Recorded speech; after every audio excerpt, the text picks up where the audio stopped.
The world is a stage and everyone is a player. A man plays many roles in his life. A great man, known as Shakespeare, they say, gave these words, and yeah. But with not much said, Laka. Laka. All right, okay.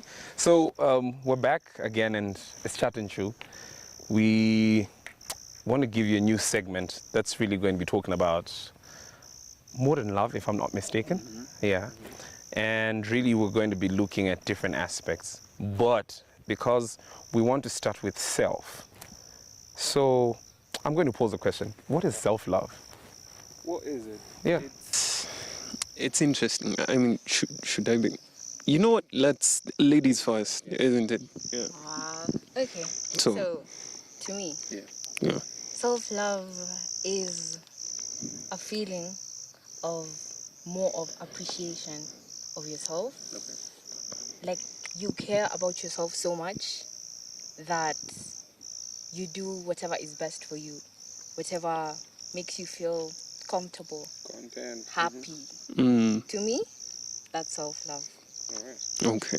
What's your take? But first, before I get into it, I feel like the audience needs some context. Right. So, as we were talking backstage, we had this. So, can you truly love others without first loving yourself? That's where the conversation came from. So from there, we started thinking about self-love. And to me, thank you, Esther, for your input. But to me, I feel like self-love is really just understanding yourself, understanding your ability, understanding really where you fit in people's lives and in society, and just being comfortable with who you are, with all your flaws. Yeah, to me that's self-love.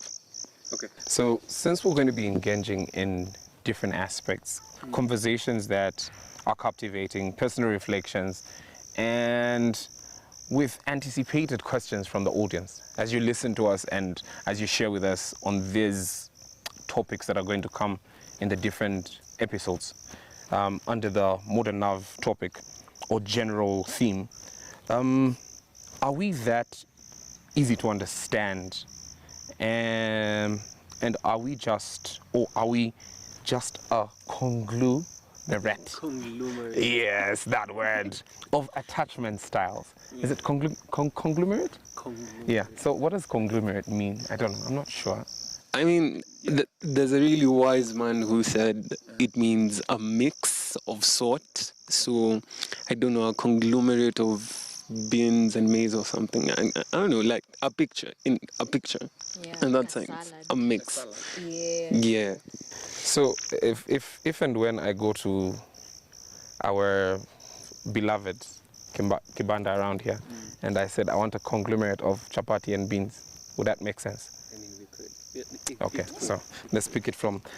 So this conglomerate of attachment styles or personality types and love languages. So is it our identity that's more complex with this, or how do we really define it? If we're bringing the aspect of these attachment styles that we have as individuals, how do we look at it from that angle? Okay, so honestly for me, let me just be honest. I've really been looking forward to answering this question because I have a lot to say about it. It's actually something that I've been thinking about over the past like 1 month. So here's the thing. I was wondering, especially from the perspective of, is it Jeremiah? Jeremiah, I've forgotten the verse. But Jeremiah says that before I formed you in your mother's womb, I knew you. So I was thinking, how could it be that he knew us? In what sense? Okay. Did he know the person who we would be, or like what exactly? You get? Yeah. So I was thinking, and I actually got to somewhat of a conclusion that I believe that we are a conglomerate of our experiences, in the sense that, see, when I think about that verse, I feel like God knows us in the sense that He knows every circumstance that brought us into where we are, and up to where we are, right? So I feel like when God says He knows us, He knows what causes us to think in this sense, and He knows how we respond to stuff and whatnot, So as I was thinking about that perspective, now when we come back to the question, are we that easy to figure out? I feel like I could also tie it into the fact that there's nothing new under the sun. So, in that sense, I would say that we really are easy to. Okay, it's not easy because, everyone is unique and different, and there's so many variables that just bring or just play a part into a person being a person and a person like behaving the way they are, you, who you are. But I still generally feel like we could figure out human beings just by paying a little bit of attention. So if you paid attention to yourself, you would know yourself. If I paid attention, I would know myself. And since God knows me, then yeah, I feel like that's what I think. What do you think? Okay. I think us being the conglomerate, having the different personality traits or whatever, us being the mixture actually helps us to be easy to understand. Okay. Let me explain. All right. So let's say I like something right now, like I like playing sports and I like talking to people, and I don't know, something else that I like. I like, like writing, going for nature walks and writing it on my diary. Okay? So those are things I like right now. And me knowing and fully understanding that I like those things right now, it's a mixture of things that don't even mix together, they don't belong together. Everything is everywhere. Me understanding that I have everything, all those things is what makes me easy to understand.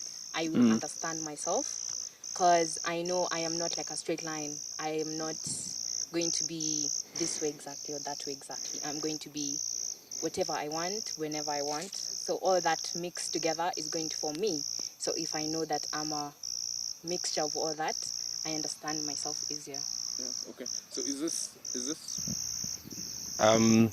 Being known or understood easily, does it bring in the aspect of me being open-minded, things in that line? Does it also marry with aspects of people that are termed as introverts, extroverts, things in that line? Do we get back to that at this point, or maybe it comes in later, because that's also more to self? And you getting to understand yourself helps other people understand you just a bit better. Yeah, understanding yourself is, it really helps with interactions, because I don't know about you, but I've gotten to a point where I can see myself and I can see my flaws, So, and it's not just like obvious flaws. There's a way that I'm wired to think. There's a way that I'm wired to respond to something. So once I understood myself, I found it quite easy to be able to understand other people also. Let's say this thing about loving people. We are told to love people unconditionally, right? That's a rule, right? So, but then how can you love someone who does some ill towards you, or someone who talks something towards you? Just a few moments ago, we had a very interesting exchange backstage. But see, here's the thing. I feel like once you understand people, you understand yourself, then you can see the flaw and the beauty in others. Actually, you can see the flaw in others, and that makes it beautiful because you can see where they're coming from, where they're reasoning from. And I feel like I just feel like that's a beautiful way to look at people, and just be able to understand yourself first. So it also goes back to understanding yourself first, and then looking at people and trying to figure them out. Yeah. All right. So that covers quite a huge array, huge aspect. So let me give myself as an example. I'm a person that gets to interact with quite a number of people, and I have met several people with different personalities, really. And I then pick them or relate with them for who they tell me they are, or who they present themselves as they are. You know, I'm not going to say Esther is an introvert, so I need to make her an extrovert, or I'll have extroverted conversations with her, or interactions or activities that I will push her to do. The minute at least I'm able to understand her, then the better. That way, I also say the more people I know, the more I know about myself, because my interactions with these different individuals tells me more about myself. Makes you kind of stand out. Yes. From them. From them, and builds something within me. And if I'm unable to also identify that, because Kim is this way, and I interact with him this way, so it's a bit different from how I'm going to interact with Esther. I'm sorry. Meaning it becomes, I just realized something. Yeah. We didn't actually introduce ourselves. Does it? Yeah. So. Sorry. No, it's good. Yeah. We'll definitely do that in a bit. Oh, in a bit. Yeah, in a bit. Okay. So, cool. With this said, I'm now going to ask this question where introduction comes in. Sure. Who am I? Is a question under the self-love aspect. Have you sat down to ask yourself, who am I? Yeah. So, Kim, who am I? Let me ask you. Are you asking me to tell who you are? Okay. Give me just a few words about myself, and then you can introduce me. Okay. Let's see. Well, you're a really good friend of mine. Yeah. That's for one. I call you my G. Yeah. Vince Mandevous, because I would say, who are you? You're a really chilled guy with perspectives. No, I'd say an eye for, what's it called?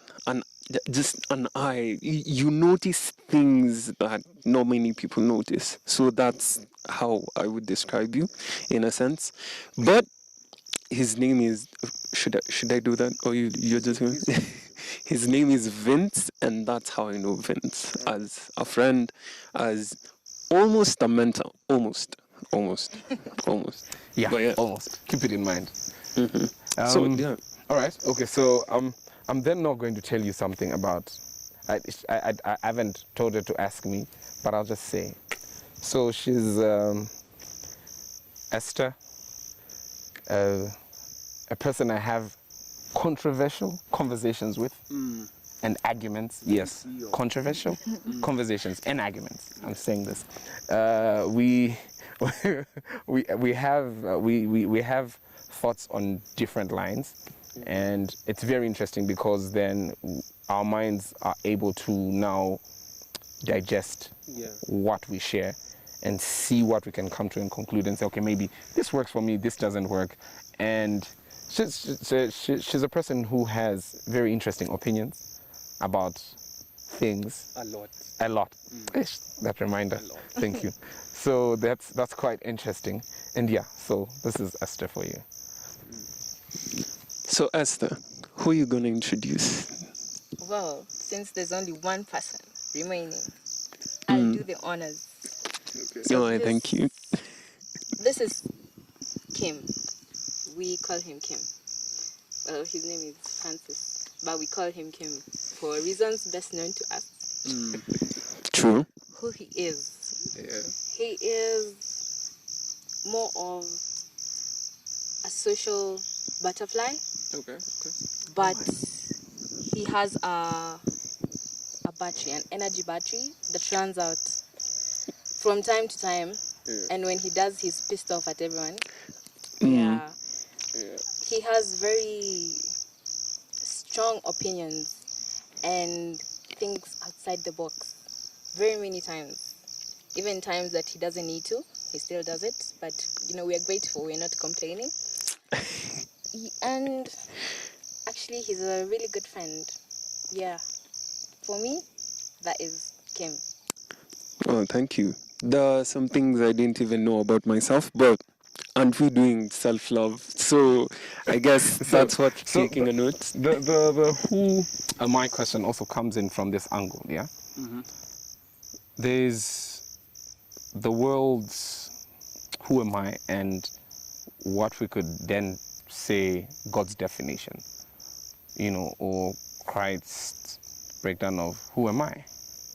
And then I could bring it to the how society ties this aspect of beauty, brains, success that we ought to attain or have, and things in that aspect. So maybe let me use success, because definitely we all want success. But does success then define who we are, or are we defined by our success in life? I don't know how we can look at that, but what's your take on that one? Are we defined by our success? I feel like sometimes there are some people who have been projected, or rather society has really projected a view of you need to be this, you need to be successful in this way so that people can see your worth.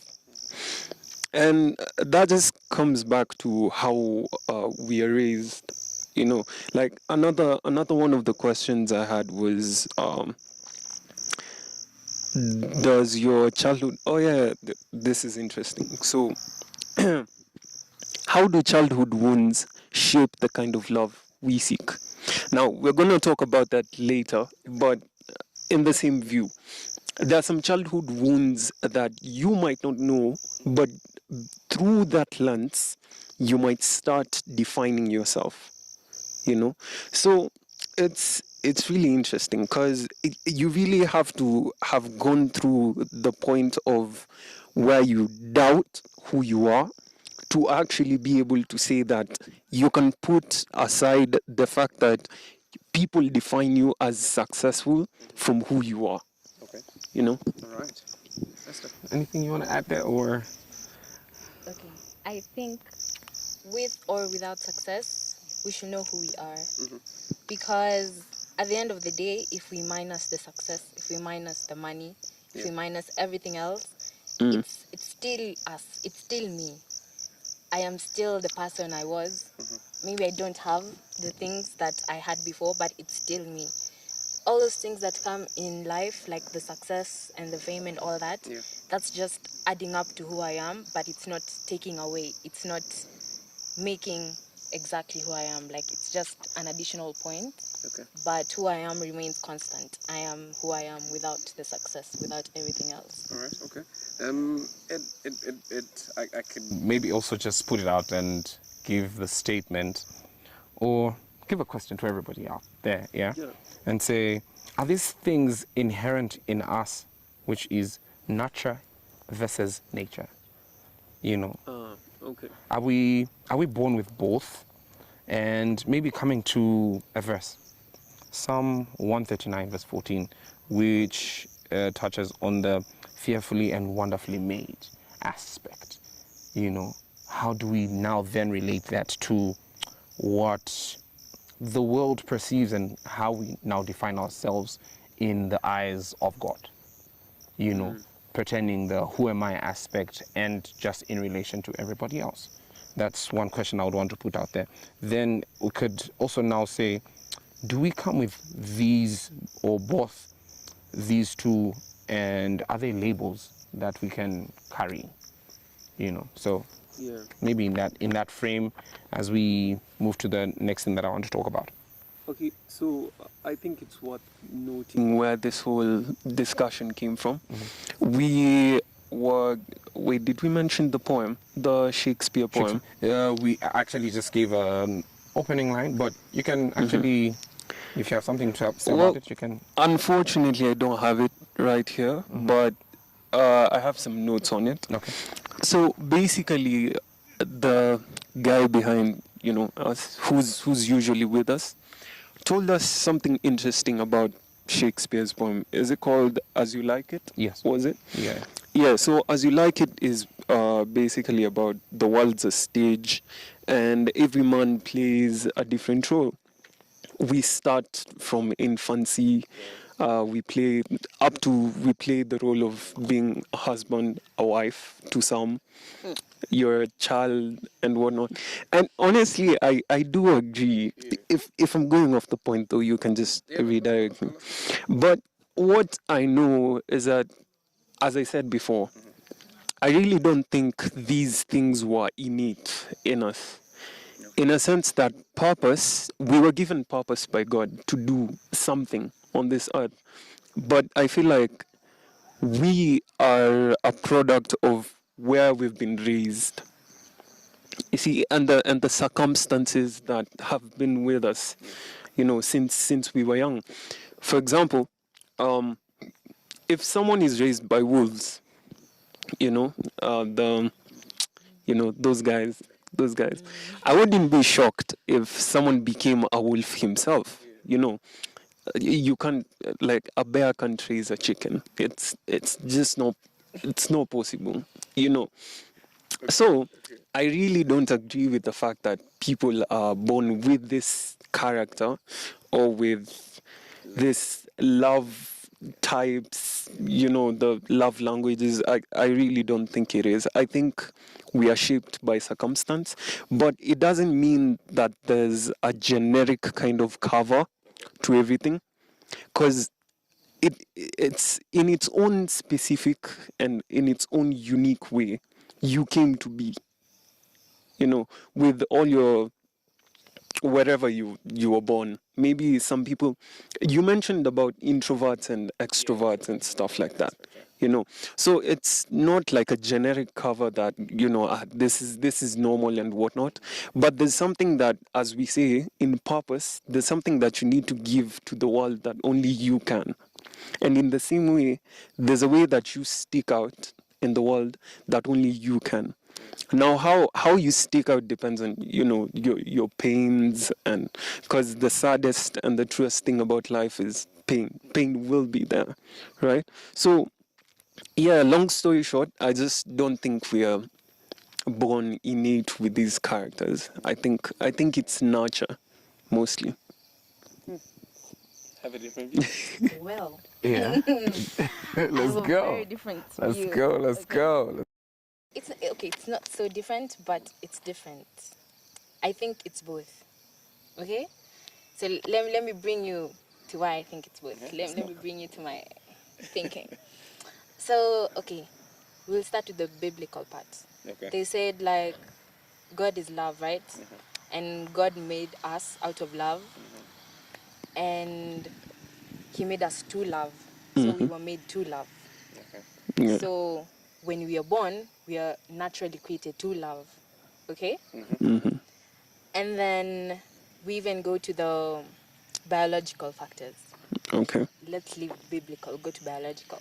There are genes that you will carry. Some traits that your parents might have had that you will naturally carry. Sorry, it's not your fault. It's not your fault, but you will carry it. Now, you're born very innocent, to love, with nothing you know about. And then life hits you, as life does, with no shame. Hits you left, right, center. And With no shame. you start changing. You Yeah. have to mold into life's ways for you to actually survive. So that's where the nurture part comes. So there's the nature and the nurture. We were born to love. We were born with some things, and during, like, in our nurture, we had to mold ourselves into some things. Now after that, it comes down to a decision, like, do I want to continue being this way, Do I like this? Can I change that? And if you don't, that's literally you. There's nothing like nature. That's your nature. Yeah, because clearly you refuse to change. You had the chance and you said no. So that's your nature. It's not nature. About nature, you can figure a way out. So I think it's both. Some of it you're born with it, and then life just molds You into a into different direction, and then nature comes in. So both. All right, okay. Which then brings me to a question, I think, which is so modern. It's part of us. Would you be, and who would you be, if social media did not exist? That's a crazy wait. Just wait for it. Wait for that's it. interesting. Okay. Wait for it. Then I now want to pose the aspect that comes from First Peter. I just want to mention it. First Peter chapter 2 verse 9, which is, it gives in the aspects of being chosen, being royal, being God's special possession. Okay. Yeah. Being chosen, being royal, and being God's special possession. So, with that said, and as we come to look into who would you be if social media did not exist, you get? Because I think the aspect of social media and how it's built around us, yes, for each individual is quite crazy. So yeah, that's a very crazy one. So you can go from here. Okay. Who would I be if social media wasn't there? Wow, that's interesting. I think off the top of my head, I think I'd be less likely to respond to some things, some triggers, in a sense, because as much as social media came with it, good things and stuff like that, but I feel like it kind of diluted the essence of like finding ourselves faster. Or let's say take for example kids. Kids these days don't go out the way we used to. Not saying that we're old or something, but it's a fact. Kids don't usually go out the way. Yeah, so they don't go out because it's either Cocomelon or it's either some kid playing PUBG or something on the phone, something like that, right?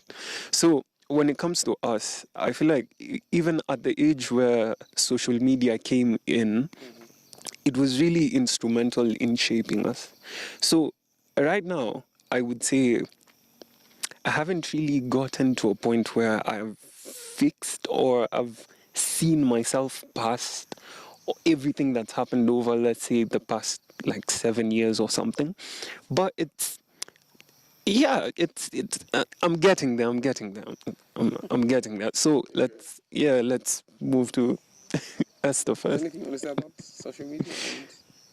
Wow. Yeah. Who would I be if social media Tell didn't us. exist? Didn't exist, yeah. Tell us. Funny thing, if social media didn't exist, I'd be somewhere living in a cottage next to the ocean with 2 kids and a loving husband that works, so I wouldn't have to work. Yeah. I'd be a nice housewife. All right. But What did social media do? since social media came, I have to keep myself busy. Okay. It's teaching me to be an independent woman, so I can't be the housewife. The age of information. Yeah. It's also teaching the men, you can't work and let your woman just stay at home. So it's so sad. But then guys, aside from social media, what about seasons in life and just loving ourselves through it? I mean, what do you think the Bible says about seasons and accepting ourselves and stuff like that? Whoa, what do you think? Because seasons is a really big part of life. Yes. So I feel like it wouldn't be fair to the audience if we didn't go into seasons and how that fits into self-love. Yeah. Seasons. I think with that one, it's how does love shape us through the seasons? Yeah, we could. Yeah, why not? That one's crazy. It's quite wide. If we really actually need to look at it, it could be a whole episode on its own. Yeah, it could.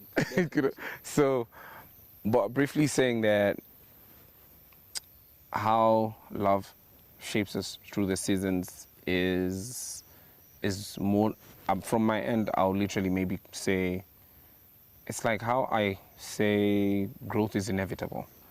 With time, you get to discover yourself a bit better, and you get to learn. So I think even when you have the opportunity, you're able to relearn and learn new things. You know, those are two different statements, because I'm now getting to know something for the first time, or something new, or I'm now getting to see or experience something and from a different perspective, but it's something that I know, so I'm relearning it. And I think that's from my end, that's what really that love and in relation to seasons really works, or that's what I think about it. What do you think? Seasons are And self-love. seasons and self-love. Seasons are change, and change is scary. Yep. Let's It be is. real. Yeah, it is. Yep. No one Very. can change as much as I do. I freak out because just thinking about the idea, no, can't comprehend. So seasons are inevitable. They will come. If you're ready or if you're not, it just hits you like life does. So when it comes to love, if you're being really honest, it's really hard to love yourself through seasons, because you know, sometimes it just feels like maybe I'm not worthy, I'm not enough. I can't even comprehend love as a thing. How about letting yourself down? Because it gets to a point in a season where you just feel like I could have done better, or yeah. How about that? Letting yourself down Yeah. is something people naturally do, and it's not your fault. Okay, let's rephrase. You didn't exactly let yourself down. You just have a sense of feeling like things will have changed, or things will be better if I did this. But what you don't realize is at the end of the road, other things happened, other good, great things happened, and if previously you had done something else, they would have not come. Okay. So it's just like the course of life. It's the path. It's like God and life molding you to who you're supposed to be, to where you're supposed to be at that moment. So when it just comes to all the letting yourself down, the love, you just have to stick to it. Tell yourself, you know, things will be better. Because they always are. Things will be better. Vince, before you take it away, let me just mention something that we talked about earlier. So we were having this conversation. Audience, there's this guy called JR, brilliant man, but he also has very sharp opinions. But he mentioned something very interesting. He said something about the essence of being a human being. And he said that being a human being is progress. It's progressive. The aspect of being, Yes. because I feel like mentioning this, but I could be wrong. Over history, God says that we've been made in His image, right? But over history, He's been revealing parts of His character over time. Yeah. So I feel like if we are made in His image, I think we should also kind of embrace seasons in that way. And yeah, just that aspect of being human beings. I just thought I should bring that up. Yeah. Oh, okay. So Yeah. With that being said, I now want to phrase back questions to our dear listeners. This aspect of being yourself versus being the version people want you to be. So there's the you being you and what other people want to see you as, which could beg a whole stretch into either it being family, it being friends, it being the society, you know. So how do we really tackle this thing? And as that is going to be looked at, you know, we then look into, are we really worthy, you know, of love and just being us? You spoke of human being, you know, just being you. And how does the past also affect what your current situation is or who you really are? Because that's quite a lot. Yeah, let me just rephrase it. Being yourself versus being the version people want you to be. Maybe we can take that. Okay. So, wow, that's a lot. Yeah. So It's not for you alone, though. yeah, We're talking to all those people that are going to be listening to us. yeah. So let's try this. you actually you said something that reminded me of something I wrote. What's the difference between knowing who you are and performing who you need to be? Isn't that close to it? See, here's the thing. I genuinely believe that many people really don't know who they are. They just know who they're supposed to be or who people want them to be. Okay. Yeah, but it's very interesting. I mean, how can you take someone from that place of knowing who you are and knowing, you know, and understanding who you are because of people? How? Like from a biblical perspective, because the Bible is always our solution, right? Yeah. Yeah. So, but you know, let Esther first answer it, and then we get back to mine. In society, as a girl, I'll be biased. I'm a girl, okay? Yeah. It's okay. In It's okay. society, Opinion. the society expects so much from me as a girl. I should be quiet when being spoken to. I should not talk back. But if I am too quiet, then I'm being rude. I should be smart, but not too smart to outsmart the others, Okay. but smart enough to pass my classes. I should know how to cook, know how to clean, and know how to do everything so that in the future when I'm married, I give my husband a loving life. I should... Why did you quote? Wait, calm down. Okay. Let's go. Okay. It just keeps on expecting, and I have to try and fit into those standards because, hey, at the end of the day, I am part of society. Like, we can't keep on saying society this, society that. Yeah, you have a role to Someone play. else out there says, I am society, so I am society. I have to do my part. So when all that comes back to me, I am surrounded by guidelines, by standards. They're already set for me. It's very hard to find where I lie between everything because if I listen to them, I end up becoming someone I'm not. And I don't think I'd want that in my life. But if I don't listen to them, I don't end up becoming society. I end up being a disappointment. You a don't end up disgrace. fitting in. Yeah. Uh-huh. So trying to balance living in society and being who I am is really hard. But I believe there's a balance because at the end of the day, hey, it's you.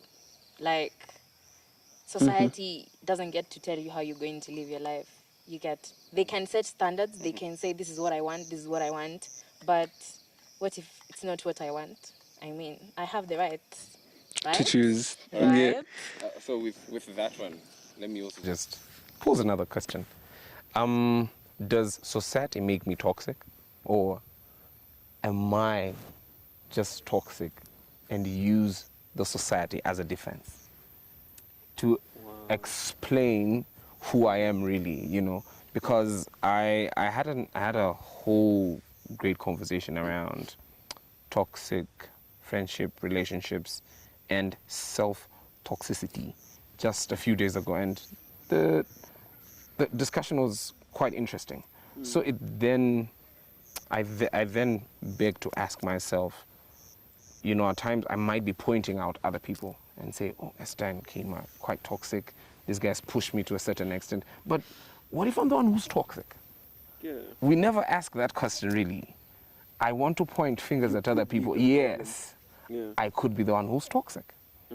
I see a lot of narcissist behavior in somebody that I know out there. Like I have, I can use this example. I have a friend, Bernard, yeah? And then if I'm ever pointing out that he's a narcissist, why am I really seeing those traits, but he's still my friend, you know? I think I have a really simple. It might be too simple for some people, but for our audience who are just trying to figure that out, you guys could disagree with me at any point. But I feel like the best way to define if you are toxic or is it the world that you're judging, which is toxic, is are you hurting someone else or are you hurting someone else's character? Because it could be that there's that way that we could question someone's character. Hey, by there I've been talking to Vince. Vince is a little narcissistic, kidogo. You know, that's okay. There's a way that you can mention it, but there's a way you can mention it. But generally, I feel like the best way to determine first, like the first step, is are you hurting someone else? If you are, then question it. Are you judging from a righteous point of view? Or are you judging it from the world's point of view? Because we are told to be judges, but we judge righteously. We are, right? We are told even if you judge righteously. I could be wrong, guys, but but still. So for me, that could be the first point, because I want everyone to realize at some point you are the problem. At some point, we all have been a problem at some point, you know. But I feel like self-love also begins with accepting the fact that you could be wrong at any point. Yeah, Esther looks like she has. She's got a lot to Yeah, she's got. Let's go, pour it out, girl. Let's go.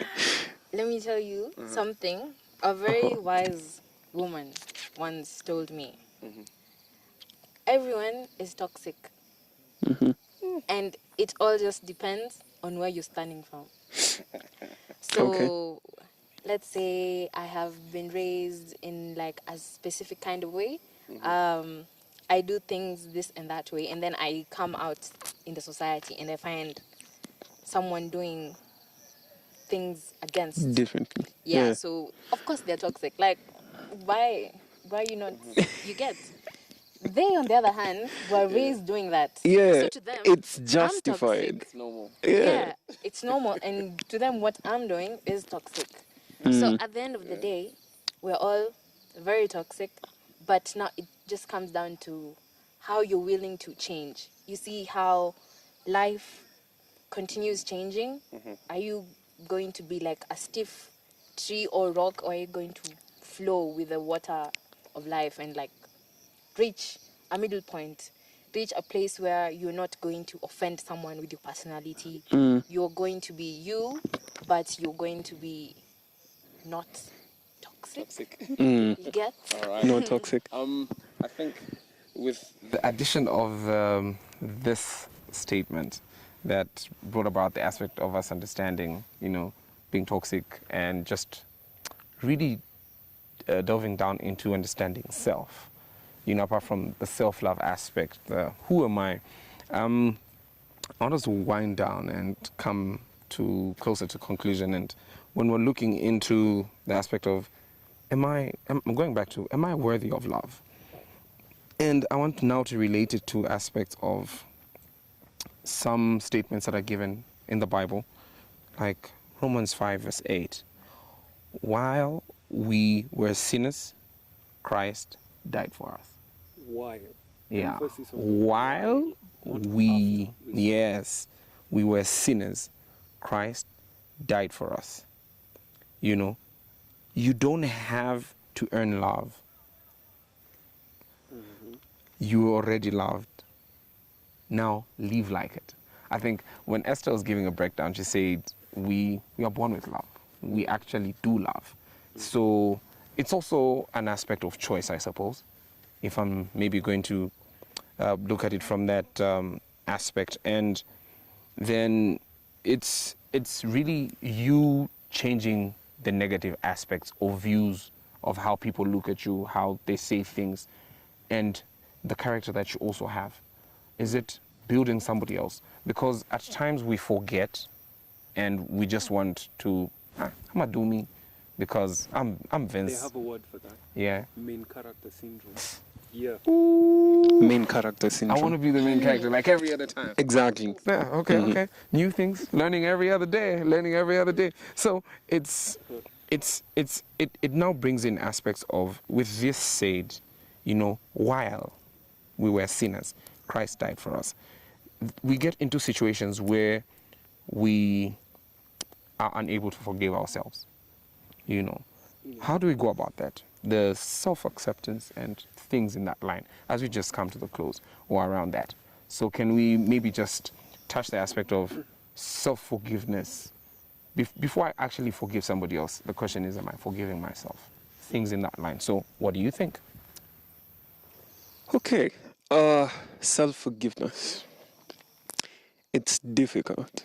Okay. It's really difficult. Now, in the spirit of complete honesty, well, I've lived a very interesting life. Before I met Christ, I have lived a very interesting life. And there are some people, just being realistic, yeah? And there are some people who I hurt, who I regret till this day. There are some things I did that I regret till this day. Wait, were you like Paul? Were you persecuting Christians? Unfortunately, a less glamorous kind of thing. A conglomerate of things. I was really doing a lot. So the thing is, it got to a point where I met Christ, and that was the place. I am loved, and sometimes it's really difficult to actually accept that you're loved, because here you are, feeling like the prodigal son. You're in the pigsty and you're like, look, I'm here, whatever you're gonna do with me, like just punish me or something. But we forget who God is. God is Abba Father. He's our Father. He's ready to forgive us at any place. And the most difficult part isn't that God forgives us, it's also that we forgive ourselves. And it just starts with, also, you were this kind of guy, also, you were this kind of girl doing this and this and this. So what now? You are at this crossroad and you want to change, and God already tells you that He is faithful, He will forgive you. So just at the point where you are, maybe it's gonna take time, but you also need to fight the battle in your mind, because those thoughts do come up. You keep thinking about, like, yes, I'm saved, but remember you did this. How does a saved person do this? And let's not get it wrong. After you get saved, you still do stumble sometimes. But also, when those thoughts come, there's this verse. There's no condemnation when you're in Christ. So even when the thoughts come, you just need to quiet them. That's why it's so important with knowing the word. You need to know the promises, and you need to know what God says about you. And it gets to a point that my brother told me something really interesting. He said, you just need to know enough of the word, and when you say it, you don't shout it so that everyone can hear. You just say it loud enough for the devil to hear. So that means you can just whisper that, no, I am a child of God, I don't do those things, and I am forgiven. When you say it long enough, God will give you the grace to actually forgive yourself. Nice. Yeah. That's a parting shot. Yeah. Wow. A lot has been said. Yeah. Okay, in real sense, from my point of view, in my life, this is something I actually haven't told anyone. in my life, after We are honored. meeting Christ, being saved, there was a time I fell. I strayed so far away from God. And when I was there was always that one question of, even if I go back to God, will He actually accept me? And it just kept on coming round and coming round and coming round. And then I didn't tell anyone, actually. I was just living with it. Then one day, my mom, bless her soul, she calls me, she asks me how I'm doing, and then she's like, do you know when you pray for your sins to be forgiven and you're sure God had your prayers, and then there's this voice that keeps on telling you God can't hear such prayers, that's just the devil. So she was telling me how I should not let the devil into my life. And I was shocked, because how did she know? First of all, Yeah. It was no, God. I would never. So after that call, it just kept me thinking, I've been allowing the devil into my personal space, and I should stop, because I don't want the devil into my personal space, clearly. So after that, I started my journey back, and we thank God I am here today. Lovely. Amen. And Yes. for our audience out there, I know there's something in your heart, something that you're feeling this, It's too much. there's no way, there's no way God will overlook this. But trust me, if He overlooked mine, He'll overlook yours. You know, right? Definitely. Let me just say something real quick. Something that I've come to learn about life. If you don't know where to start, start from where you are. So if there's literally nothing that you see going right, just go to God and be like, look, I'm starting this from zero. I don't know how it's going to be, but that's the thing. God is a God of surprises. Okay. Lovely.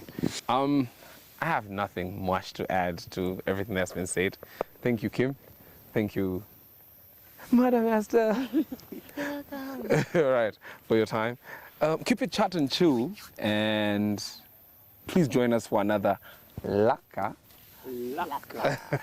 session of Chat and Chew in this, next week, in this new segment of Modern Love and everything else that we're building around it. So, thank you, and join us next time. Ciao. Have a good one. Bye-bye.